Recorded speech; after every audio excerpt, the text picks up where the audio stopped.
Good day to you one and all, it is I, Justin Hawkins, and this is Justin Hawkins Rides Again. Today I'm talking about Polyphia, not for the first time, but for the first time I'm going to be talking about the song Reverie, which was released on the 25th July. Really can't wait to listen to it and analyse it for your entertainment. Justin Hawkins Rides Again. Not the loudest guitar, but you get the picture. Okay, here we go again. So, I'm just to explain. I'm broadcasting from my Aunt Maud's reading and sewing room. I'm away travelling. But anyway, today I'm going to tackle another Polyphia song and try and understand what it is they're doing. As you know, I'm a huge fan of their knitwear, and I've been told off by some members of my listenership, viewership, because apparently there's more to it than that. Obviously I realise that's the case. Anyway, I've always admired their sweaters. It was time to look at their latest single, Reverie, that's comes from their new album, Remember That You Will Die. It already has 700,000 views in just 7 days. Things are comfortably on the up and up for Polyphia, with streams of over the 50 million mark on Spotify, being held as guitar heroes in an era where such ideas are often considered dead or irrelevant. Not sure which is worse, really. When this was put to them by Kerrang, this was Tim's response. We've been able to stand on the shoulders of giants in a way with the people we looked up to, and it's really cool because every day on TikTok there's always some fucking kid out there who's been listening to us and is doing some of the wildest shit I've ever seen. It's just exciting to see. Totally agree with that, actually. I think Polyphia have totally inspired some of the brilliant new players that have come about. I mean, I think Polyphia have been around, well, since quite a while before Corona, and I think during Corona, I would say a lot of bedroom guitar players really perfected their art whilst being inspired by bands like Polyphia. So their legacy speaks for itself, really. All that remains is for me to watch Reverie and react to it, open-heartedly, of course.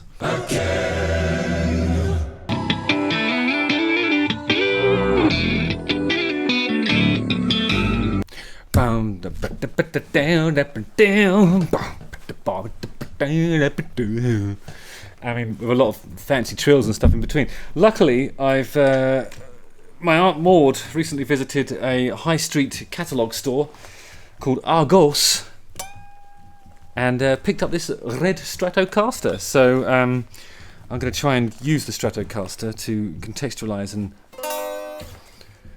Actually, I'll probably just listen to it.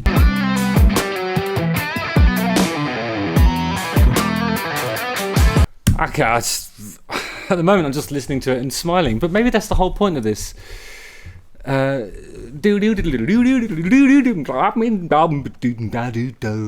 mean, it's obviously awesome and really, really accomplished, just like we've come to expect from Polyphia. I'm going to go back and listen to it. When I said it like that, it actually sounded like one of the rhythm parts. I'm going to go back and listen to it again.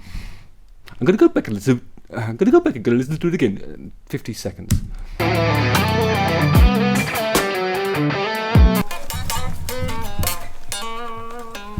I think when you actually, if you forget about the sort of percussive elements of the playing, you know, what you can actually hear as a discernible sort of melody that comes out. That's kind of.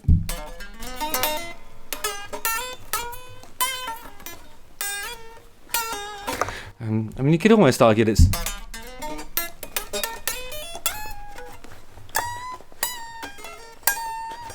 You can argue that it's more or less just, you know, the boomer blues rock pentatonic scale. You know, it's just oft-trod, oft-used, but it's the stuff around it, the flourishes, that makes it super interesting and really, really difficult to pull off, I think. All that sort of stuff, you know. But I think that's kind of providing a percussive accompaniment to his own playing, or their own playing.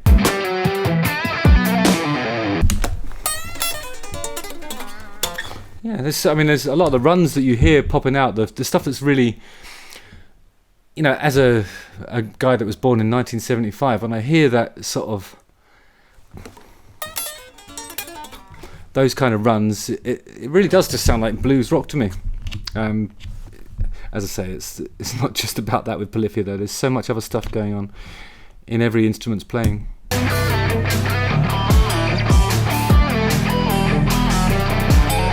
I'm not sure what vehicle it is they're in the water flying around in. It looks like one of those things that they sometimes build when they're trying to break the land speed record, but they're on water, so maybe it's the water speed record? I don't know. Is that slap bass I hear? Well, yeah, it is.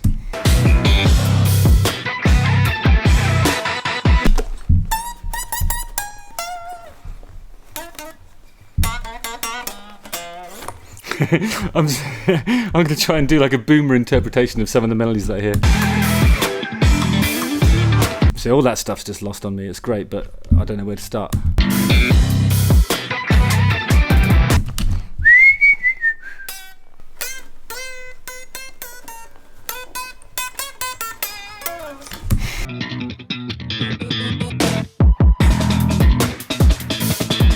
I even love the drumming as all the grace notes in this. I think it's possible to be the drummer in Polyphia and be overlooked because of the astounding guitar playing that's going on.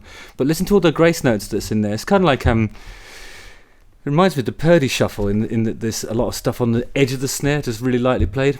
Just ghost notes, do people call them that? And in 1 minute 46, let's have a listen.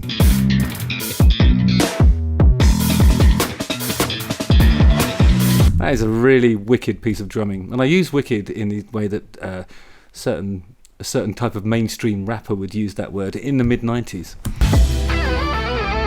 Groovy. Are those triplets? I think they are triplets, aren't they? In 2 minutes 14, it looks like they're having a little sort of conflab sort of group hug band. Tete, because there's 4 heads. And whenever we're in a situation like that, before we go on stage, during festival season or something, I always sort of pretend that I've misread the situation and try and kiss one of the other band members. It's just what I do, unless I'm in Malaysia, which would be illegal.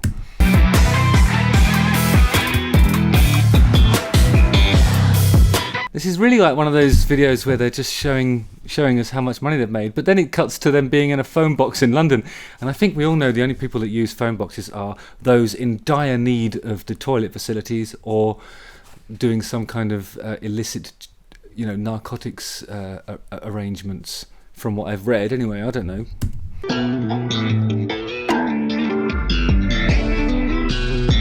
Well, now they're smoking the marijuana in. Presumably Amsterdam. No.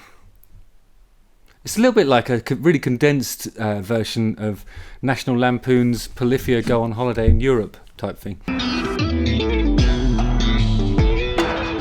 In a minute it'll be all of Polyphia in the back of a Citroen C5 trying to navigate that big roundabout in Paris, right?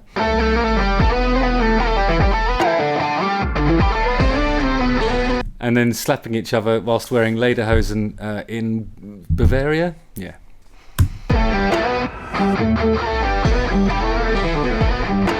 And then they're going to come out of the fashion store in Milan with jackets that have got really, really big shoulder pads. I hope.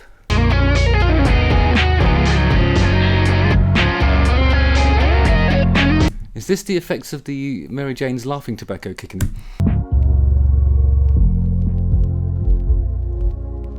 Well, I absolutely love that. That was brilliant. So yeah, Polyphia, check it out. I think it's a really cool album title, actually. Remember, what's it called again? Remember that you will die. That's just words to live by, isn't it? Awesome stuff. All right, well done, Polyphia. Amazing. Again. Justin Hawkins rides again. Again. I hope you can hear it. Oh well, never mind. Don't forget to like, subscribe, hit the bell for notifications, watch one of these 2 videos, and I'll see you again soon. I'll be broadcasting from Aunt Maud's for the foreseeable future. The foreseeable future. The foreseeable future. That's what I meant to say. All right, nice one, guys. See you later. Okay.